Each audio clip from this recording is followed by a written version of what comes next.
So on this one, it's just a continuation of this question that we were doing. So now I said to you, you have to go and answer 4.5 and 4.6. So I want us to look at these questions quickly. So now I'm going to take this opportunity to just erase what we have here so that we create space for the questions, right? So what you need to look at when you're looking at questions like these is like you need to know how to interpret your graph, right? So the first thing that you need to do is to read the question, make sure that you understand what the question requires you to do, and then work through the question, right? So 4.5 here, I said find the axis of symmetry equation. Find the equation of the line of symmetry. So we notice that the function, especially when it's a hyperbola, it has got the equation of the axis of symmetry, the line of symmetry, at 2 points, right? So we have, it's always a point here that is passing through the intersection coordinate of the asymptote, and then it's 3 and minus 4. So they intersect here. We write the x1 and the y1 there. You'll notice that there is sort of like a line of symmetry here that passes through that point. And then now when you look at it again, we also have another one here that it is a line of symmetry passing through like this. So these two lines, the blue line, the light blue line and the red line, both of these lines have got symmetry. So they cut our graph in symmetry. So the red one, it has got negative gradient. So if they say negative gradient, it means that you're going to make the gradient -1. So if we see negative gradient, we will make the gradient negative. Then now what we saw is we saw a positive gradient. So the y is equal to mx plus c. We saw positive gradient. We are going to make the y the ms1. So now we use m as the gradient. It's either -1 for negative gradient, +1 for positive gradient. That's the starting point. And remember now, when we look for the equation of a straight line, we normally need a coordinate pair. So this coordinate pair, it's going to be from the common point here where they meet. So now they said we need to find the equation of the line of symmetry. So the equation of line of symmetry is going to be y equals to mx plus c. The m is going to be 1, and the coordinates of the what we're going to use is the intersection of the asymptotes. Now this is going to be -4 where we see y, and then m is going to be 1, and then the x coordinate it's going to be 3 plus c. Now when we multiply this, it's going to give us 3 minus 4. When we transpose this that side, we have our plus c here. The c value is going to be -4 minus 3, and the answer therefore here is going to be -7. So y is equal to 1x minus 7. So we did this just to solve the value of c, then we bring it back there, and then now we will have our equation, right? So if they were looking for the negative gradient one, we were going to make m as negative, but then we do everything that we did here to solve the equation. So 4.6, I want us to quickly do this question. What was the equation of this function? The equation of this function was okay, this one is supposed to be h of x. So let's make that equation h of x. So h of x is the function, the original function we have here, people, greater than 0. So this is going to be x, and then the h of x is going to be 2 over x minus 3 minus 4. So this is what we have here, greater than 0. And then now the CV for this part of for this kind of questions, it's going to be x equal to 0. So it's this function equal to 0, and then the other function equated to 0 as well. And then now you will notice that where this is equal to 0, we've already solved this. And what was the x value for this function equal to 0? It was 3.5. So you can solve the equation. Of course, you solve it, you will see that x value will be equal to 3.5. Right, so now you're going to put these numbers on the number line. Another CV here, if one of the graphs is a hyperbola, just know that the other CV is going to be the asymptote. So this asymptote, the horizontal line here, becomes also the asymptote. So it becomes the CV as well. So now the smallest number here is 0, followed by 3 and 3.5. We are going to draw circles here, right? When we draw these circles, we will only shade the x-intercepts and not the asymptotes. So we're going to shade the x-intercepts or the other CVs except for the asymptote. And then now after shading those, we're going to think of the numbers that we're going to substitute, right? So we have our expression there. We're going to think of a number. Any number that we can substitute here that is less than 0, it's minus 1. Any number that is in the middle here, it's 1. Any number, we're just looking for any number that is within that interval. Any number that is between this and that, it's going to be 3.3. In 3.3 would do, and any number that is here is 3.6. So now we're going to substitute these numbers into the expression, right?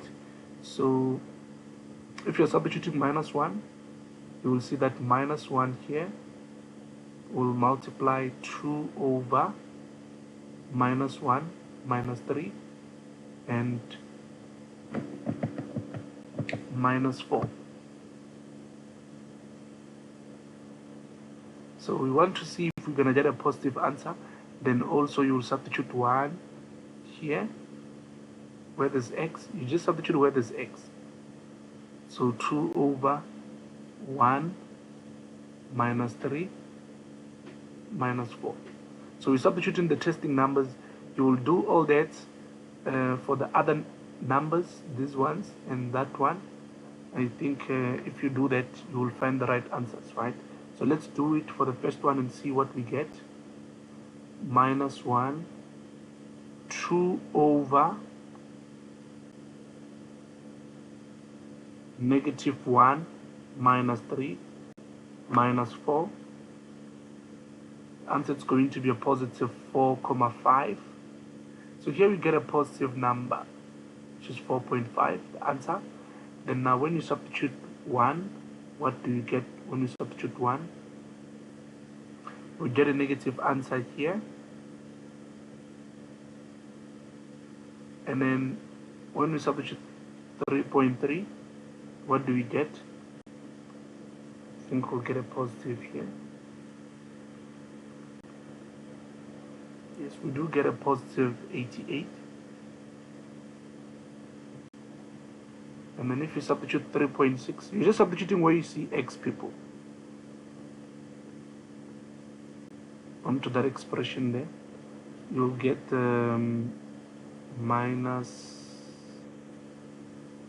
get a minus number, I think. Yeah, it's going to be negative 2.4.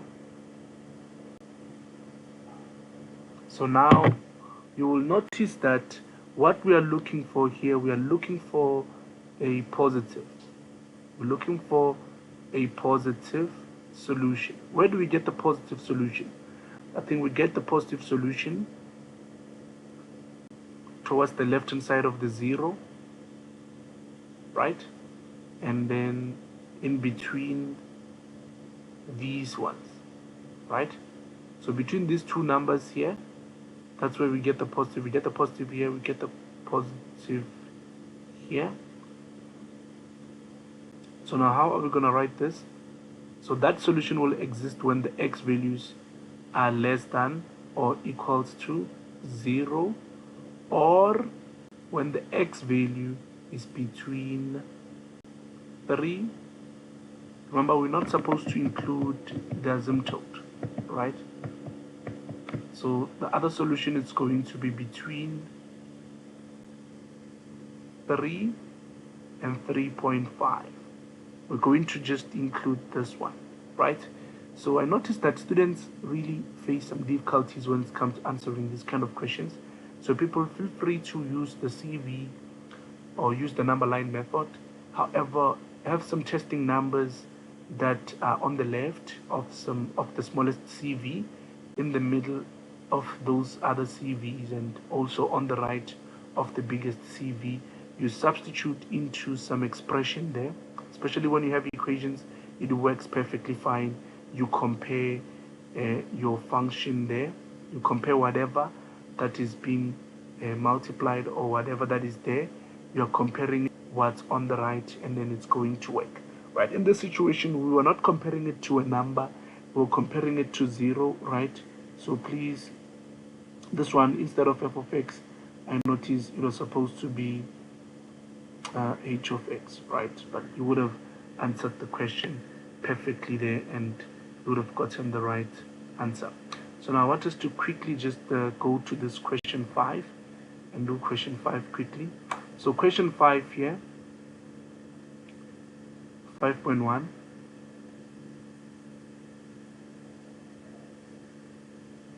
We are given that the graph of f of x is this, and the graph of g of x is given that it's unknown, right? So this one looks to be factorized. So the f of x function was a parabola that was already factorized, and then now the equation of a straight line, we don't know the value of m and the value of c, right? So the graph, the x-intercept of f are points b and d respectively.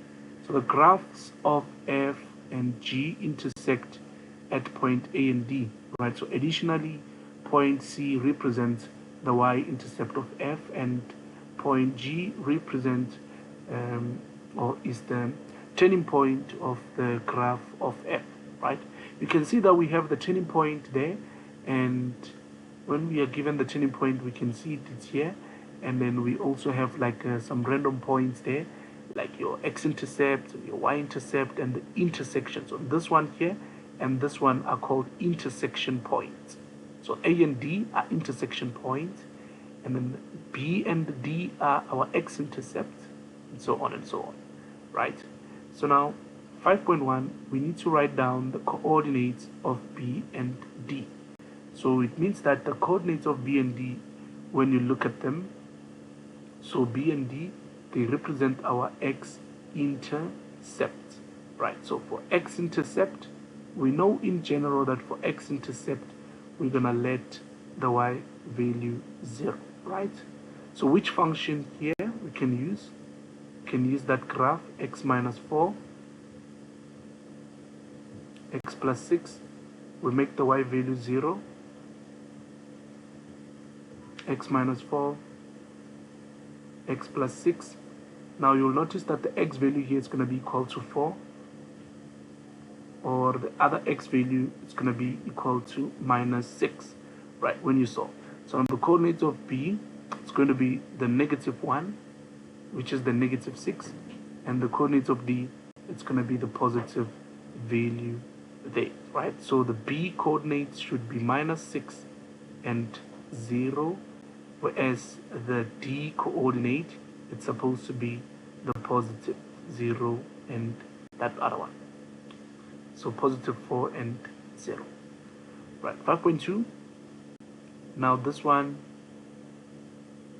you will notice that this point here, it's given, it's 8. And then if you look at the coordinate, it should be 0 and 8. So this one is the y-intercept. Y-intercept, we know that the x value is already 0, right? So now they're saying that we need to find M and C, right? According to the function, M and C are values that are supposed to be representing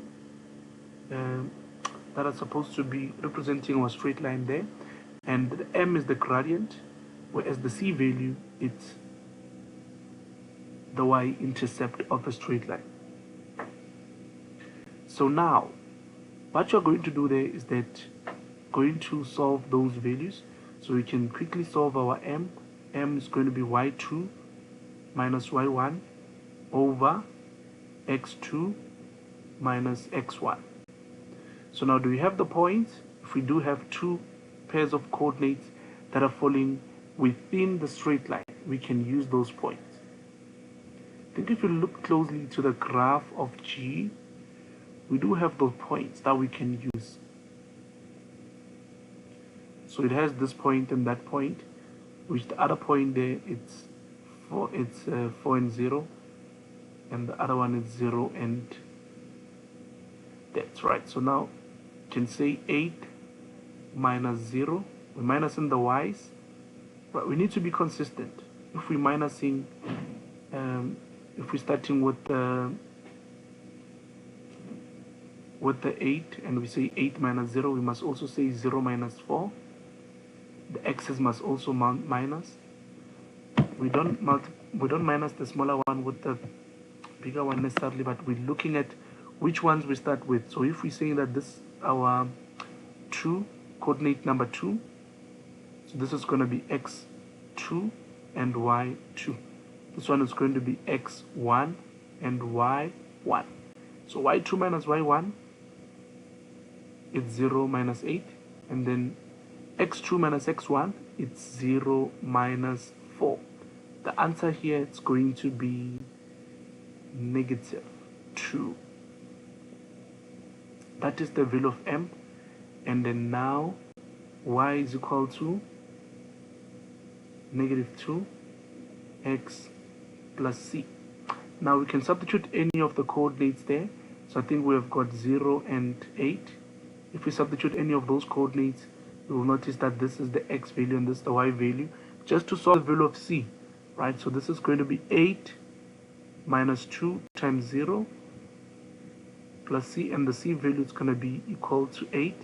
So now the y value here would be minus 2x plus 8. So if everything is done correctly there, the m value is equal to minus 2 and the c value is equal to 8. Right? So we can test that by substituting the coordinates and see if it's consistent. It should be consistent. So when you substitute 4 there, you should get so I think everything is done correctly there, and I think it works. Right, good. Let's move on to the next one. The next question was a long question. It looks very scary when you look at the question, because we have this just representing a prime, right? So when you see a prime, it means that we had a coordinate a, and a prime is a new coordinate. So this is the first new coordinate, right? So according to how I interpret it, we say this one is the original coordinate.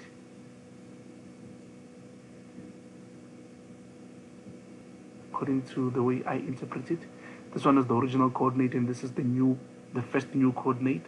The reason why I'm saying first new coordinate, this one would be the second coordinate, of course, right, if you had something like that. But okay, it's fine. Let's just continue with the question. Now they're saying that determine the coordinate of a prime, right, which is the new coordinate, and this is the reflection of point A and the line y is equal to x. This line y equal to x here is a reflection. This one we must note it has to do with the inverse, right? So what is going to happen technically is that the coordinates are going to interchange. So isn't that when we have the coordinates of a as x and y, those coordinates are going to interchange. for the new coordinate, our x is going to be y, our y is going to be x, something like that, right? So I think the main thing here, the key is to get the coordinate, that missing coordinate. So all the hard work should be getting the coordinate, and then we will look at the transformation after. So once we get the coordinates of that A, we will be able to solve this problem, right? So you look at the equation now. I think we have both equations. We do have both equations, because 5.3 now, it's going to be the function. 5.3, it's going to be the function. We do have the function. That function there, we have it. It's x minus 6. It's x minus, f of x is equal to x minus 4, x minus 6, and then the g of x function was that one. We just looked at the equation now. We have to equal two functions, right? You look at the coordinate of that. So this is the point of intersection.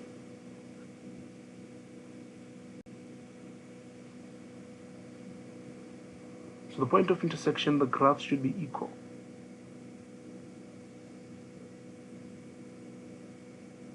That is the starting point there. So our x minus 4, x minus 6, we're going to make them equal, the two functions. So here we'll have x squared. You are multiplying, you are foiling.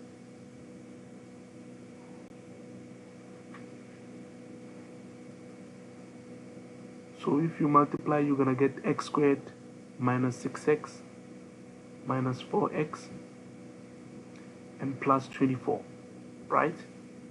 So one is minus 2x plus 8. Now if you transpose here, you get x squared minus 10x. Oh, can I please just confirm the equation if it was the one? Oh, it looks like it's actually plus 4, right? So can you please fix that? So this, sorry, plus 6. So this is going to quickly fix that coordinate there. It's going to be a positive here, right? And then the last term will also change. So this one is a positive. Sorry people, please fix the coordinate.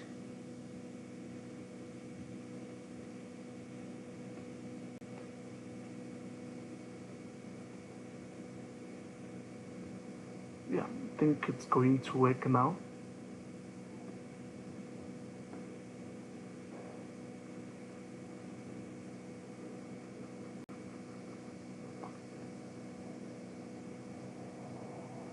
Now this is going to be a positive 2x minus 24, right? You transpose that one, that side is going to be plus 2x and minus 8 equals to 0. So this is x squared plus 4x, add the like terms, minus 28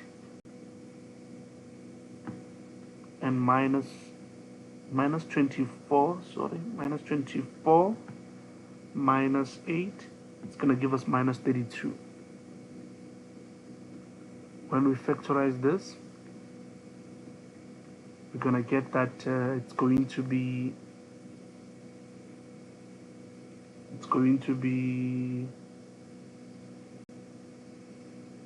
I think there should be a coordinate there, because you're just going to factorize that. So I think the factors is going to be 8 and 4, right? So I'm not going to take you through the process of factorizing, but when you factorize this or use the quadratic formula, you get x, and then you'll get that your values are going to be positive 8 and negative 4. So now these x values are going to be, the other one is going to be negative and the other one is going to be positive, right? So what this represents, it represents the intersection. How many times do the graphs intersect? So the graphs intersect at a point here where x is equal to 4, and also intersect at some point there where x is equal to minus 8. And it's true, you can agree. So it means that the minus 8 one corresponds to that. So this one is the correct one because the a coordinate is supposed to be on the left. So we're going to proceed with this one, and we say this one is not the one. Therefore, now the coordinates of a would be, we substitute on any of the equations. We can substitute on a straight line, this equation, because it's the simplest one. So y is equal to minus 2, negative 8. We're looking at the y coordinate, people. So the y coordinate now, it's going to be negative 2 times negative 8 plus 8. The answer is 24. Now it means that the a value, it's going to be minus 8 and 24, right? So this is the a coordinate, meaning that after we got this a coordinate now, remember they said that the coordinates of a prime was the reflection of the point A in the line y equal to x. All the time, if you reflect something about the line y is equal to x, just remember that it's an inverse, and then if that thing is a coordinate, it means that the inverse, we know that the y and the x coordinates, and they'll just interchange. So it means that the a prime should be 24 and negative 8. They just interchange exactly with their signs there, and then now it's going to be 24 and minus 8. Right, for this question here, 5.4, looking for the tangent. Remember, you know that if something is a tangent, right? So this, they're asking us, how should we shift the graph of G? So can I raise here just to have some space here? We'll need the space. So they're asking us, how should we shift the graph down here?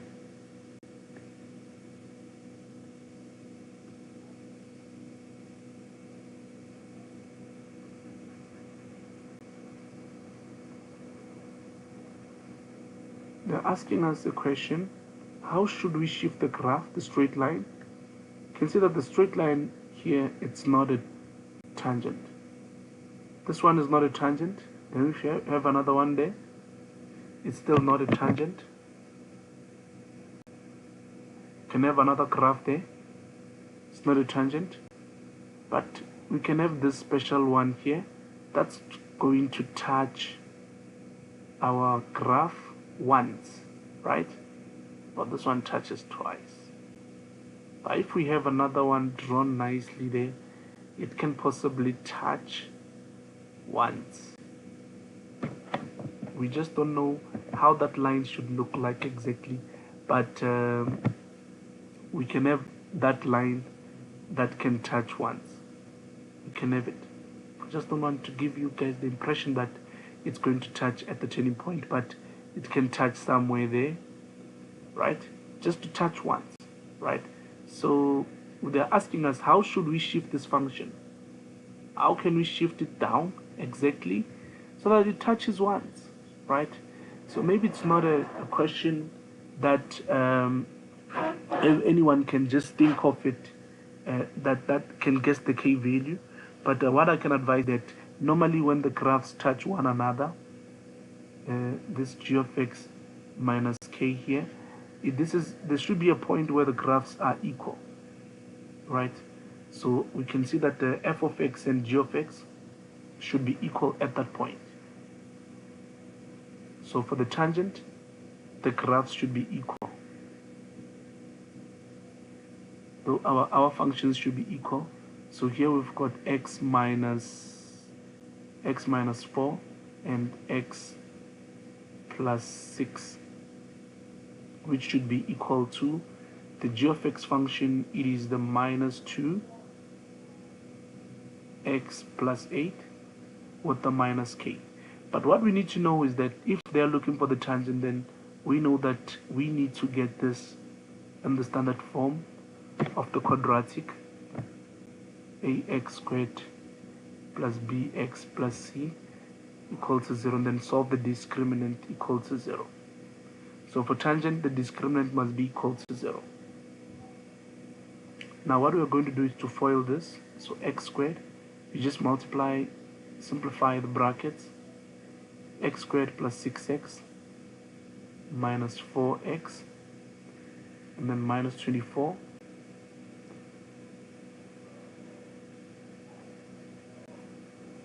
Minus 2x plus 8 minus k. So this is x squared plus 2x minus 24 equal to negative 2x plus 8 minus k. So you're going to transpose everything to the left hand side, including the k. So should you do that, you get x squared plus 2x plus the 2x here with the minus 24 and the minus 8, but plus k, right? So now we'll notice that this is going to result to simplify into x squared plus 4x, and then with the minus 32 plus k, right? So you'll notice that after we have what we have now, the a value is 1, the b value is 4, and then the c value is going to be minus 32 plus k, right?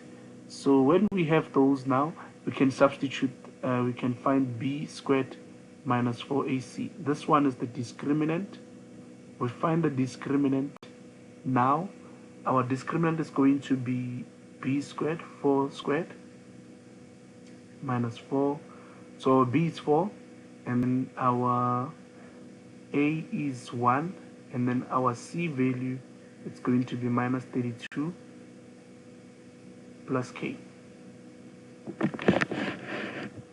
Now you're going to solve the discriminant here, which I think you're going to get 16 minus 4. So this is minus 4, negative 32 plus k. If you try to simplify this, discriminant is going to be 16 positive. So this is 4 times 32. So 4 times 32, I think you can give us what is the answer there. 4 times 32, it's 128.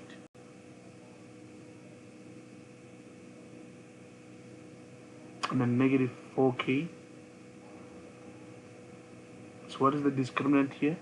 It's going to be 16 plus 128, which is 144 minus 4k.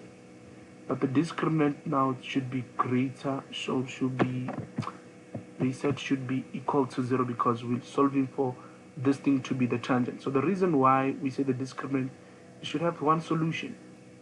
So one solution means touching once, right? So when we have our equal roots, solution mathematically it's going to be only 1. So the discriminant equal to 0, it's going to be 144 minus 4k equal to 0. So that's your discriminant. And then now if you transpose your 4k that side to the right hand side and divide both sides by 4, we are going to get 36. So the k value in the situation, for us to shift the graph, we should shift it 36 so that we can have the tangent, right? So it means that we should shift it 36 units downward for us to get the tangent. So please look out for that question like that. If it comes in the exam, make sure that you do that question, right? You make it equal. It can be assessed on the cubic function, I'm not so sure, but you can also get the question on the cubic function, or you can get it on the equation of a circle, right? But make sure that should you get that question in the exam, you know how to do it. I think it's perfectly fine for this video. We will end it here, and then all these other questions that are, I think we will look at them on the other video. So I'll be happy if you also attempt this question here, right, as you are practicing there. can just look at this one, right? So I'm going to end this video here, and bye bye.